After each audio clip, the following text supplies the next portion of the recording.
L'économie formelle n'est pas mieux lotie. L'exemple, on la trouve dans cette usine de poissons. Malgré quelques efforts au niveau des tenues et installations, beaucoup de choses manquent et les images parlent d'elles-mêmes. Il y a aussi ce qu'on appelle les normes à respecter vis-à-vis du personnel.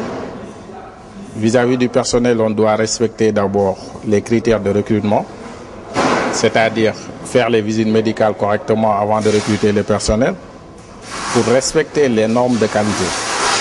Et encore une fois, comme tous les industries agroalimentaires, on doit être en tenue correcte pour être en salle.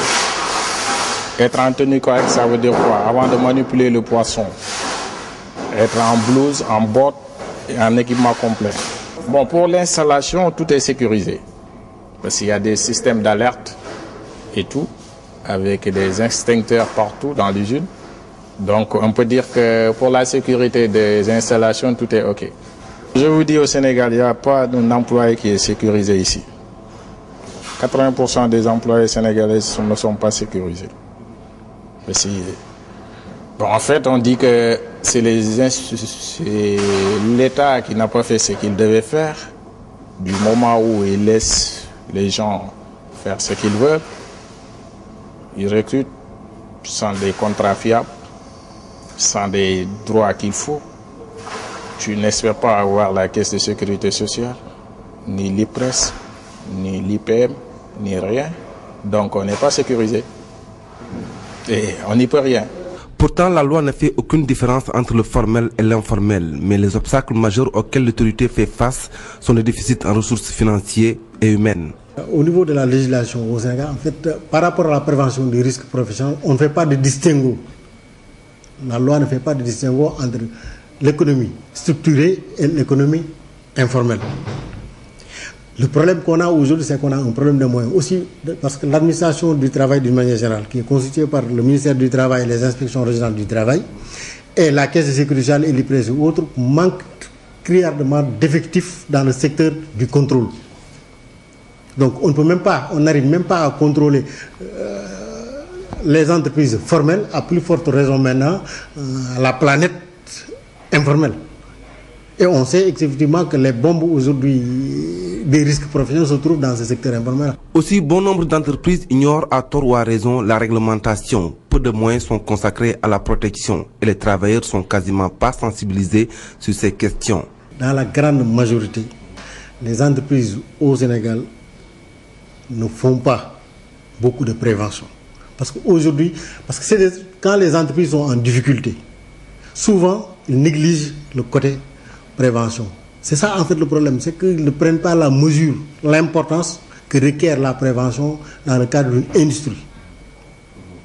Et donc, quand l'entreprise est confrontée à des problèmes, même si l'entreprise mettait des moyens, investissait dans la prévention, dès que l'entreprise commence à avoir des problèmes, on affecte ce budget de la prévention vers d'autres secteurs de l'entreprise qu'on pense être beaucoup plus rentable. Or, c'est pas le cas. C'est pas le cas. Donc, la prévention a encore de beaux jours devant elle pour pouvoir s'implanter réellement au Sénégal. Au Sénégal, le taux de protection sociale est estimé à 1,16 du produit intérieur brut. 80% des entreprises sénégalaises n'installent pas d'infrastructures pour la protection des travailleurs, faute d'application de la loi et d'un déficit de contrôle. Si nous prenons l'exemple des comités d'hygiène et de sécurité, sur l'ensemble du territoire, les statistiques que nous avons depuis ces dernières années, seuls environ 7% des entreprises assujetties, des entreprises qui doivent créer des comités d'hygiène et de santé, le créent. Et même parmi ces statistiques de création, les entreprises qui en créent, les 7% d'entreprises qui en créent, un très faible nombre font fonctionner correctement leur comité d'hygiène et de sécurité. Donc se pose véritablement un problème d'application de la réglementation.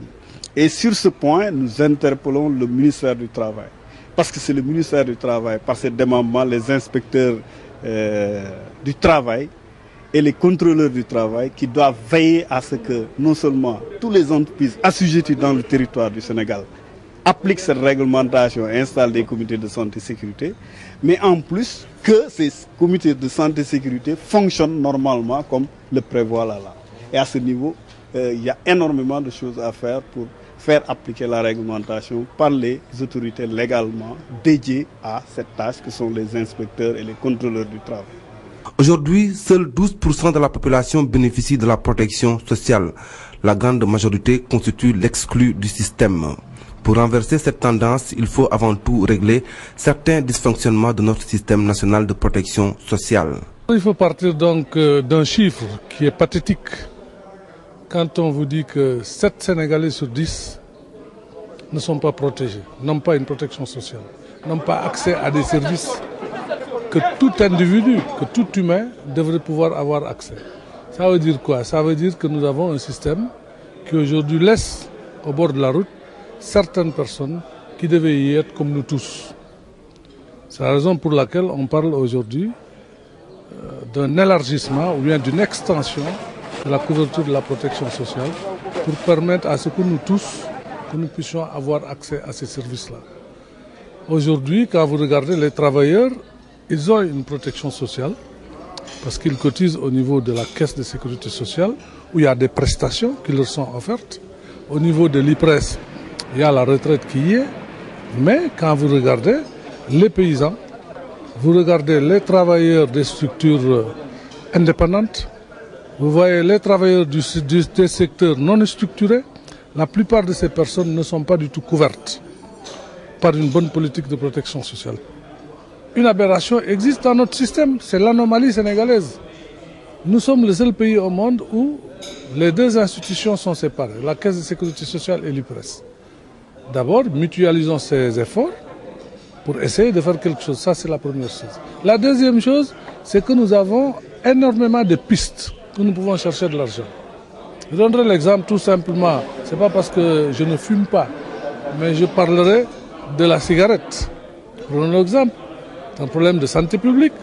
On peut y tirer, bien entendu, un financement pour la protection sociale et tant d'autres choses, puisque les pistes sont si nombreuses.